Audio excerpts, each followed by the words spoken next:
retrouver ainsi ta condition vraie, heureuse es-tu, Église faible et dépouillée, qui vit de la grâce du seul crucifié. Alors vous voyez, c'est vrai que on peut le dire aujourd'hui, toutes nos églises, dans toutes les confessions, vivent des temps difficiles et qui ne sont pas liés qu'à la pandémie. On vit tous des turbulences plus ou moins fortes. Je pourrais y revenir si vous voulez, hein. Mais ce qui est vrai pour les églises, évidemment, est aussi vrai pour les relations entre les églises. Et dans ce contexte émietté et divisé, la démarche œcuménique est aussi à comprendre comme une chance à saisir parce qu'elle est aussi amenée à revenir à l'essentiel. Je le disais tout à l'heure, l'unité est d'abord un don de Dieu en Christ qui fait des chrétiens, quels qu'ils soient, des frères et sœurs en Christ. Je vais le dire autrement, ça aussi c'est une conviction qui nous tient, c'est de dire que nous appartenons à Christ. Et lui appartenant, nous nous appartenons les uns aux autres. On pourrait le développer avec toute l'image que Paul reprend avec l'image du corps, dont Christ est la tête. Mais ayant dit cela, nous nous appartenons les uns aux autres, ça veut dire que nous ne pouvons pas nous ignorer, nous rejeter, parce que Christ nous a unis. Alors nous sommes appelés à nous accueillir les uns les autres, à nous recevoir, à nous enrichir les uns des autres, en apprenant à reconnaître en l'autre la présence agissante de Christ. Et nous accueillir les uns les autres signifie aussi nous sentir concernés par ce que vit l'autre, en joie comme en difficulté. Plus concrètement, à quoi cet œcuménisme nous engage? Alors j'ai envie de dire 3 choses. À ne pas se contenter de l'acquis, du statu quo, c'est-à-dire s'habituer à nos divisions. Deuxièmement, c'est maintenir du coup le côté scandaleux de nos divisions. Et puis troisièmement, ça va avec, c'est saisir la souffrance de la division par l'absence de l'autre. Je vais y revenir sur ces 3 points. Et pour arriver à tout ça, il faut d'abord discerner les maladies de l'œcuménisme aujourd'hui. Je vais très vite, parce que quand même, depuis le début du mouvement œcuménique, on a fait un chemin considérable, considérable. Je passe là-dessus, je prends la situation aujourd'hui. Les maladies de l'œcuménisme aujourd'hui, ça reste quand même une méconnaissance de l'autre, premier élément. Et quand je dis ça, ce n'est pas seulement savoir ce que pense l'autre, comprendre sa théologie, les différences, parce que ça, on sait le faire, mais c'est aussi comprendre son langage, sa culture, son histoire, son logiciel mental, c'est-à-dire sa façon de raisonner. Et là, il y a des écarts qui sont importants et ce n'est pas facile de rejoindre l'autre. Ce n'est pas facile de se mettre dans son logiciel parce que ça oblige à sortir du sien et pour arriver à se comprendre. Et pourtant, on a tellement avancé dans le dialogue œcuménique que maintenant on en est là. Deuxième élément qui reste, mais ça c'est humain. Et voilà, donc il faut le travailler tout le temps. Il y a une certaine quand même peur de l'autre qui reste et qui provoque le repli sur soi, sur son identité contre celle de l'autre. Et cette peur, elle cache souvent une soif de reconnaissance et le besoin de se faire un nom, exister à tout prix. Ça, on le voit, je pourrais vous en parler, par exemple, dans les dialogues où on travaille sur la notion de communion. Voilà, on sent bien que si on est dans des rapports numériques, par exemple, alors là, ça devient très compliqué. Et puis, troisième élément, c'est la question du pouvoir dans les maladies de l'œcuménisme. Ça aussi, c'est très humain. La primauté des uns sur les autres. Et pourquoi je dis ça? Parce que toutes nos églises, quelles que soient les confessions, sont dans une recherche de fidélité à Jésus-Christ et de vérité. Mais l'exigence de fidélité et de vérité n'impose pas le rejet de l'autre. Une fidélité qui devient exclusive est en fait un jugement sur l'autre et un jugement excluant où l'autre n'a plus légitimement sa place. Parce que finalement, l'enjeu dans cette interdépendance que nous recevons de Christ, encore une fois, repensez à l'image du corps. Il y en a un qui est la main, l'autre le pied, le bras, etc. Il y a une interdépendance. que nous recevons, que nous n'avons pas choisi, hein, eh bien, cette interdépendance, c'est celle du lien de la fraternité et du soin mutuel. Alors, il s'agit de cultiver une qualité de relation que seul Christ nous donne. Nous vivons de sa paix, pas de notre paix toute humaine. Nous vivons de sa joie, nous vivons de son amour. Pour résumer ça, nous vivons du fruit de l'esprit, tel que Paul l'exprime dans Galates 5, 22. Le fruit de l'esprit, c'est la paix, la grâce, etc. Et ça, c'est important de revenir à chaque fois à ces fondamentaux pour ne pas perdre l'axe, pour ne pas perdre l'orientation de ce mouvement œcuménique. Alors, puisque je parlais de maladie, quels sont les remèdes? Le premier, je vais revenir à la source, c'est de comprendre un Christ comme médecin. Et là, l'apport des orthodoxes dans ce domaine est considérable. Pourquoi? Parce que les pères grecs ont mis l'accent justement sur Christ médecin. Je vais vite, hein. Alors que les pères latins ont plus une lecture plutôt juridique. Vous me direz, l'un n'exclut pas l'autre. Mais quand on parle de maladie, ce n'est pas d'un juge dont on a besoin, c'est d'un médecin. Et encore une fois, ce retour à la source, car l'unité, ce n'est pas notre volonté ni notre œuvre.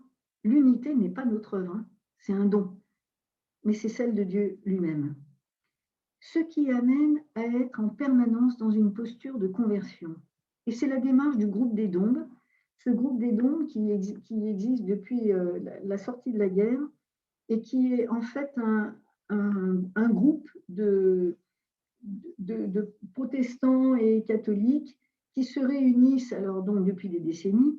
C'est un groupe qui est gratuit, c'est-à-dire c'est pas un groupe où les gens sont mandatés par leur église, voilà, ils sont une quarantaine. Et par contre, ils ont fait un travail considérable de dialogue œcuménique. Mais leur point de départ, c'est cette conversion permanente. Dans un dialogue théologique, par exemple, la question, ça va être qu'est-ce que je suis prêt à lâcher? Qu'est-ce qui doit être converti pour avancer dans le dialogue? Et ça suppose une très grande humilité, avec l'idée, c'est que je ne cherche pas à avoir raison sur l'autre, mais à me laisser déplacer comme Pierre avec Corneille dans le livre des Actes. Deuxième remède, j'ai envie de dire, c'est la prière. La prière qui est essentielle, prier pour l'unité. Ou plutôt, il faudrait dire prier pour la visibilité de cette unité. Aujourd'hui, on va parler d'un œcuménisme spirituel qui se développe de plus en plus parce que ceux qui le pratiquent savent que la prière transforme, fait tomber des barrières. Et bien sûr, à la prière s'ajoute en même temps la lecture et la méditation de la Bible ensemble dans des formes où chacun peut être à l'aise. Alors là, il y a tout un travail aussi qui se fait. Et c'est vrai que du côté protestant, nous, on a foncé là-dessus, hein, parce que ce travail sur la lecture de la Bible, d'abord, ça fait partie de notre formation, et il est en version œcuménique, il n'est pas si simple que ça. Et par exemple, on développe des formes de lectio divina œcuménique. Et ça, c'est très intéressant parce que du coup, chacun prend la parole, on est à l'écoute du texte dans une forme méditative et priante, chacun prend la parole, et puis on s'écoute les uns les autres pour arriver ensuite à une prière commune. Troisième élément, il y a ce que j'ai appelé cet écuménisme de la rencontre. Là aussi, c'est quelque chose qui est cher au protestantisme parce qu'on a essayé de développer justement, de mettre l'accent sur la rencontre, c'est-à-dire sur ce lien entre, dans la communauté, sur ce lien avec Jésus-Christ, se développer cette théologie de la rencontre. Vous savez par exemple que quand la Fédération luthérienne mondiale et le Conseil mondial des églises réformées ont travaillé, au début c'était deux églises qui étaient différentes, hein, ont travaillé et ils ont développé cette théologie de la rencontre et qui est devenue oui, c'est eux qui ont mis en place dès le départ pour un travail institutionnel entre églises, qui ont travaillé sur ce thème de communion. Et de là sont nées des communions d'église. Alors, cette approche, là, cette théologie de la rencontre, elle est née il y a une vingtaine d'années et au niveau mondial, elle porte des fruits, mais elle ne se situe pas d'abord au niveau des dialogues théologiques. Ça, j'en reviendrai plus tard. Les dialogues théologiques, ils se situent au niveau doctrinal. Mais notre foi, elle ne se résume pas à une approche doctrinale exclusivement. Alors, en fait, le Conseil œcuménique des Églises a réalisé que, eh bien, à ce jour, il n'était plus représentatif des principales églises chrétiennes. D'abord parce qu'il y avait une forte de forts changements, notamment des églises qui émergent, qui sont indépendantes et de type plutôt pentecôtiste. Et il savait très bien, ce Conseil œcuménique, que, eh ben, à partir du moment où il ne les représentait pas, que ces églises n'étaient pas forcément désireuses d'entrer dans cette démarche-là, il fallait trouver autre chose. Donc, ils ont mandaté une équipe et qui a inventé cette idée d'un forum chrétien mondial, avec une méthode très particulière. Moi, j'ai eu la chance de participer au 7e forum qui a eu lieu, non, 3e, pas 7e, qui a eu lieu à Bogota en 2018. L'enjeu, c'est de renouveler les liens entre les églises. Le deuxième enjeu, c'est de prendre en compte toutes les confessions chrétiennes et plus encore précisément toutes les dénominations chrétiennes. Je vous assure qu'il y en a un nombre incroyable. À Bogota, j'en ai découvert dans ma famille protestante que j'ignorais, mais alors totalement. Bref, ils ont réussi à faire ça. Alors ça met un temps fou parce que ils invitent les responsables d'église. Alors ceux qui sont habitués au dialogue œcuménique, ils viennent. Du côté orthodoxe, ils viennent, catholiques, ils viennent, les luthéro-réformés viennent, les évangéliques, ça commence à coincer, les pentecôtistes, alors là, pas du tout.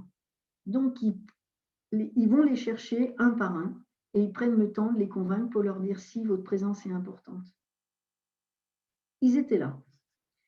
La première étape, c'est qu'ils nous mettent par groupe de 12, sachant qu'il y en a pas, on n'est jamais deux de la même église dans le même groupe. Et puis, il faut que chacun raconte comment il en est venu à la foi en Jésus-Christ. C'est une méthode qui vient plutôt de la mouvance protestante évangélique, mais bon, c'est bien expliqué, c'est dans un contexte de prière, c'est voilà. Qui est Jésus-Christ pour moi sur un plan personnel? Donc chacun raconte. Il a 5-6 minutes pour dire. Eh bien, quand vous faites ça, vous apercevez que il y a ceux qui parlent d'un avant et d'un après, il y a ceux qui parlent d'une progression parce qu'ils sont nés dans une famille chrétienne pratiquante, etc. Vous avez tous les parcours. Voilà. Mais ces témoignages, encadrés par des temps de prière, sont des occasions de se connaître, de se reconnaître comme frères et sœurs en Christ, parce que vous apercevez quand vous y allez comme ça sur un plan personnel, d'abord que nos titres institutionnels, ils n'ont aucune importance, et que, deuxièmement, c'est qu'effectivement, on est ramené à l'essentiel. Alors ça prend un temps très important. La deuxième étape, c'est de dire aux autres, quelle est mon Église? Comment est-ce que je vis l'Église où je suis et comment est-ce que je peux la présenter aux autres? Et là, l'idée, c'est de faire apparaître ces spécificités. Eh bien, de façon très étonnante, on entend des différences, certes, mais on entend beaucoup, beaucoup de convergences. Et puis, la troisième étape, une fois qu'on a fait ça, c'est comment est-ce qu'on peut collaborer ensemble. Vous voyez que toutes ces méthodes, c'est fait pour créer des passerelles, pour découvrir des personnes très différentes, des confessions, des dénominations qu'on ne connaît pas forcément, voir la richesse et la spécificité de chacun. Et de se dire ensemble, nous pouvons remercier le Seigneur, car si on est dans cette logique d'annonce de l'Évangile ensemble, d'être témoin de l'Évangile ensemble, nos spécificités ne permettent pas de toucher toutes les populations, parce qu'on ne couvre pas le spectre. Et donc, nous avons une culture, un langage, etc. Ça veut dire qu'à partir de ce moment-là, on sait bien qu'on a plus d'affinité vers telle ou telle population, etc. Et il est important de se comprendre complémentaires, solidaires et appelés à œuvrer ensemble. C'est en fait une mise en application du principe de Lund de 1952. Vous voyez que ce n'est pas nouveau tout ce que je raconte, hein, qui disait qu'il s'agit d'entrer en dialogue avec les autres confessions et d'œuvrer ensemble le plus possible. Eh bien, c'est ce que le Conseil œcuménique a appelé récemment l'œcuménisme du cœur. Parce que cette troisième étape, annoncer l'Évangile, c'est un engagement. Et vous ne pouvez pas aller annoncer l'Évangile à quelqu'un qui meurt de faim. Alors, comment est-ce qu'ensemble, on va aussi être au service des plus vulnérables, des plus démunis dans la société? Et ce qui se traduit concrètement par la question, quand mon Église lance un projet, peut-elle le faire avec d'autres églises? Et si oui, pourquoi est-ce qu'elle le fait seule? Vous voyez le genre de questions qu'on entendait quand même, hein. Et puis alors je termine par la partie la plus dure, mais qui est pleine d'espérance aussi, c'est l'œcuménisme doctrinal. Aujourd'hui, nous vivons un temps d'œcuménisme doctrinal renouvelé. Pourquoi? Parce que jusqu'à il y a une vingtaine d'années, peut-être un peu plus, une trentaine d'années, le dialogue, il était plutôt frontal, c'est-à-dire on se mettait ensemble dans un contexte priant, de confiance, bienveillant, mais on travaillait les différences en frontal. C'est-à-dire on allait repérer la différence entre deux traditions, par exemple, et puis on essayait de voir comment on pouvait avancer, trouver des points communs, faire évoluer les choses. On a tellement bien travaillé qu'on se rend compte que cette méthode-là, maintenant, elle fonctionne plus, hein. Elle n'est pas du tout pertinente, c'est-à-dire on est dans des impasses. Alors, donc, il y en a qui ont réfléchi à d'autres méthodes et je voudrais vous en proposer 3. Pourquoi j'ai choisi celle-là? Parce que vous pouvez les utiliser directement, comme ce que je viens de dire sur le forum. Ça, c'est facile à utiliser une fois qu'on a compris l'approche. Il y en a une, c'est ce qu'on appelle celle du consensus différencié. Le principe, alors, c'est on saisit les cohérences respectives des identités de chaque confession et on essaye de les relier. L'idée, c'est d'avoir un consensus sur un fondement qui est partagé, mais qui ne cherche pas à réduire les différences et qui porte évidemment sur des éléments précis. Donc, il s'agit de garder les différences qu'on a, par exemple, entre les deux parties, mais avec une seule condition, c'est que ces différences ne soient pas séparatrices. Et à partir du moment où on arrive à se dire ça, là, c'est pas séparateur, eh bien, il y a un accord qui peut se faire. Et c'est ça qui a été utilisé pendant une trentaine d'années et qui a abouti en 99 à ce texte qui est majeur de la déclaration commune sur la doctrine de la justification par la foi entre l'Église catholique romaine et la Fédération luthérienne mondiale. Se sont raccrochés aussi à ce texte le Conseil méthodiste mondial, le Conseil mondial des Églises réformées et la communion anglicane. Ça fait énorme, hein, quand même. Et sur quoi ils se sont mis d'accord? Sur le point de rupture essentiel à la réforme qui concernait le salut. C'est une énorme avancée théologique parce que ces églises, toutes celles que je viens de nommer, désormais ensemble, nous pouvons proclamer le même salut. Alors la question qui se pose, et c'est pour ça que j'en parle ce soir, ça c'est une avancée majeure, hein, c'est vous dire que sur le plan doctrinal, ça avance quand même, hein. La question maintenant, c'est la réception de cet accord dans nos églises. Comment est-ce qu'on le vit concrètement dans les églises qui sont signataires, c'est-à-dire nous tous là ce soir? Par exemple, comment est-ce qu'on va le vivre? Chacune de nos églises signataires, comment on va le vivre sur le plan catéchétique, de la prédication, de l'homélie, de la lecture biblique? Et puis, comment est-ce qu'on va le vivre avec les autres églises?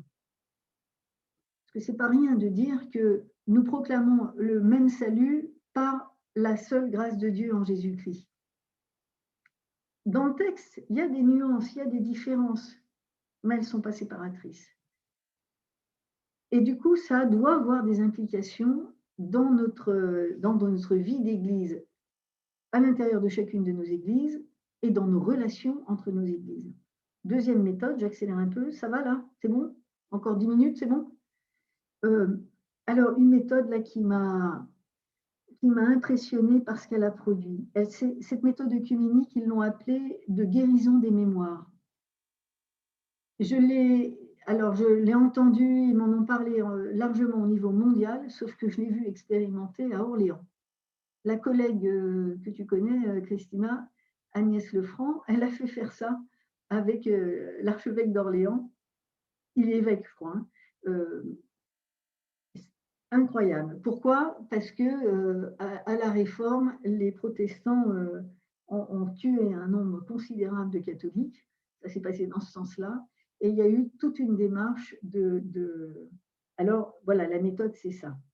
L'idée, c'est d'écrire ensemble un bout d'histoire qui était compliqué. Alors, avec cette affirmation qu'on ne peut pas changer les faits, mais la manière dont on raconte ces faits peut être modifiée en vue d'une compréhension mutuelle et d'une réconciliation. Eh bien, les premiers qui ont expérimenté ça, c'est à l'intérieur du protestantisme, ce sont les luthériens et les ménonites. Alors, vous ne savez peut-être pas ce que sont les ménonites. Les ménonites, c'est ce qu'on a appelé la réforme radicale. C'était les anabaptistes de l'époque, c'est-à-dire il y a eu un courant qui était totalement pacifiste avec un certain Menno Simon, c'est pour ça qu'on les a appelés ménonites, et qui, par exemple, ne reconnaissait pas le baptême des enfants, mais que le baptême de personnes qui répondaient de leur foi. Il voulait une séparation totale avec les autorités politiques, etc., etc. Il y avait des nuances importantes. Luther, évidemment, il n'était pas dans cette ligne. Lui, il s'était fait abriter par un prince allemand, il avait le soutien de certains princes, donc le lien avec le politique, il l'avait. Il est, sur la question du baptême, là, il n'avait pas bougé sur le sens de pédobaptisme. Voilà, il y avait quand même des différences importantes, et Luther a lutté contre ces anabaptistes jusqu'à autoriser, je vais le dire comme ça, un genre de massacre. Bref, on arrive aux 500 ans de la Réforme.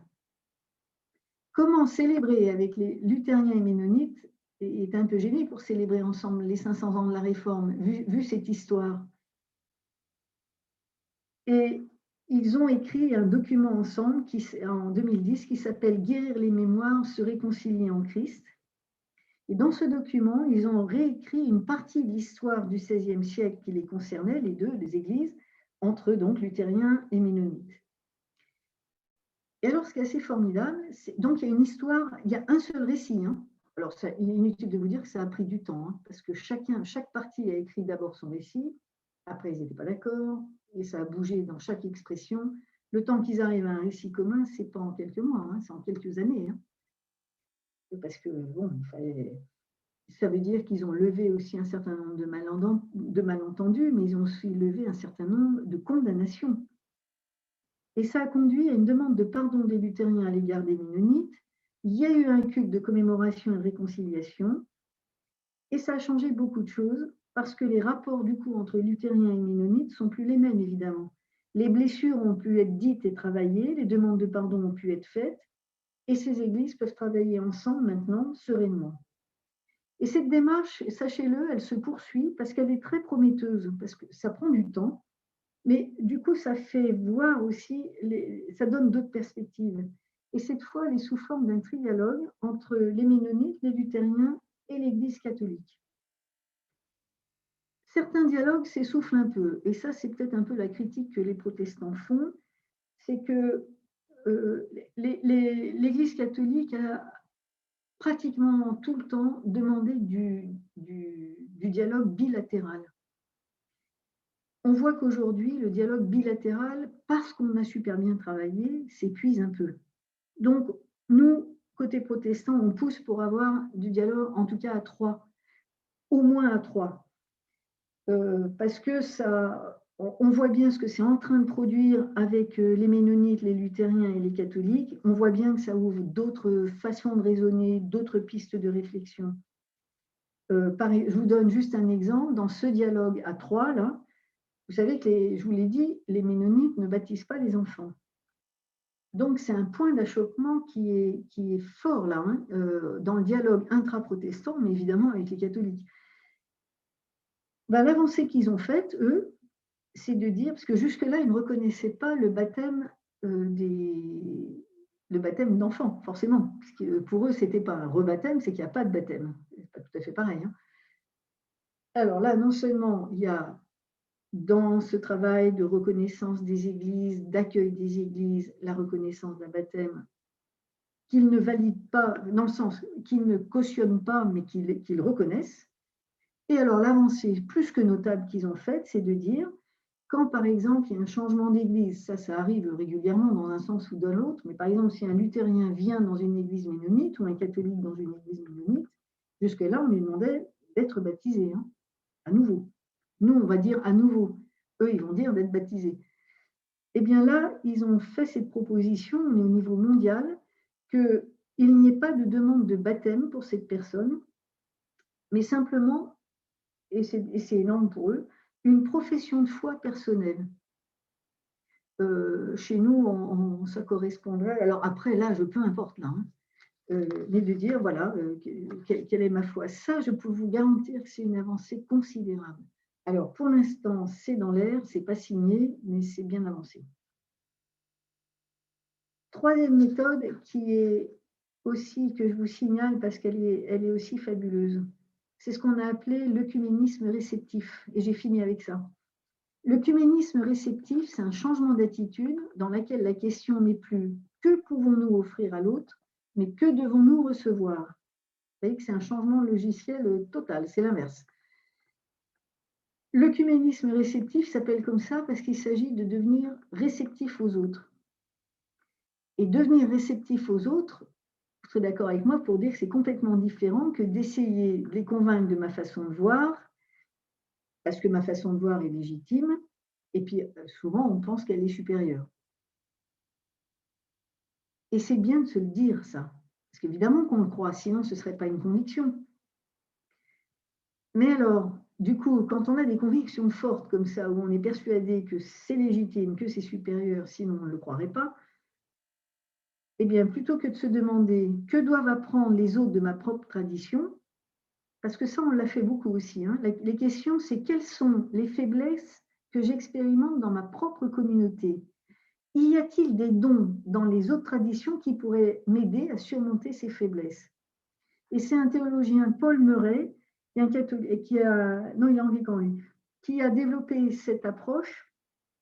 Il est professeur à l'université de Durham, professeur de théologie systématique, et il affirme que si chacun se posait sérieusement cette question et agissait en conséquence, cela conduirait à approfondir nos identités respectives authentiques et à développer des relations plus intimes. Pourquoi il dit ça? Parce qu'il s'agit de développer un réel intérêt pour l'autre et une recherche honnête et commune de travail biblique et de réflexion théologique qui correspond aux défis donc, qui sont étudiés. Et quand ça se produit, on arrive à ce type de questions. Comment faites-vous cela dans votre communauté? Et pour quelles raisons? Pourquoi ne puis-je pas faire ou croire cela dans ma propre Église? Ou bien est-ce que je pourrais le faire? Et du coup, pour arriver à pouvons-nous recevoir ensemble ce qui vient de Dieu? L'œcuménisme réceptif est transparent, c'est-à-dire je suis en capacité d'exposer mes propres vulnérabilités. Donc vous voyez aussi le degré de confiance qu'il faut mettre en avant, hein. Et puis, cet œcuménisme, il est dans la lumière, c'est-à-dire on reconnaît ses défauts, ses échecs, et il cherche, alors il prend cet exemple, il cherche le développement à travers un don de soi par amour à l'homme blessé de la parabole du bon samaritain. C'est une évidence de dire, en expliquant cette histoire du bon samaritain, que le voyageur blessé, le samaritain, doivent être prêts à traverser des frontières. Le premier doit accepter de l'aide, le deuxième doit la recevoir. Eh bien, le changement d'attitude conscient que cela exige dépasse l'imagination normale. Il doit commencer par un processus délibéré d'humble recherche de Dieu dans la prière et de confession de nos manques et de nos fautes. Et du coup, la question, c'est sommes-nous assis sous notre figuier à dire, comme Jonas, je ne viens pas, que peut-il sortir de bien de cette église ou de cette communauté? Ou sommes-nous de ceux qui ont la volonté de répondre, de nous mettre en route avec d'autres et de trouver le Christ de manière renouvelée? Donc vous voyez, c'est un virage complet aussi d'attitude et de façon aussi de penser. Et en conclusion, 2 remarques. Sur ces 4 lieux de l'œcuménisme, l'œcuménisme spirituel, l'œcuménisme de la rencontre, l'œcuménisme du cœur et l'œcuménisme doctrinal, eh bien, ils sont liés et ils ne peuvent pas être séparés. Parce que signifie la prière si elle ne débouche pas sur des engagements concrets? Que signifie le dialogue doctrinal s'il n'a aucune conséquence dans la vie des églises? Que signifie la rencontre si elle ne met pas en mouvement pour justement rendre compte ensemble de l'espérance que nous avons en Christ et se mettre au service des plus vulnérables? Et puis, deuxième remarque, et je termine là-dessus, ces 4 lieux ne sont pas réservés aux spécialistes de l'œcuménisme, ni à des théologiens patentés, mais c'est pour ça que je les trouve vraiment intéressants, ils sont accessibles à tous les chrétiens et ils font partie de leur vocation de baptiser. Voilà, merci beaucoup. J'espère que je n'ai pas été trop longue. Grand, grand, grand merci. Attends, je te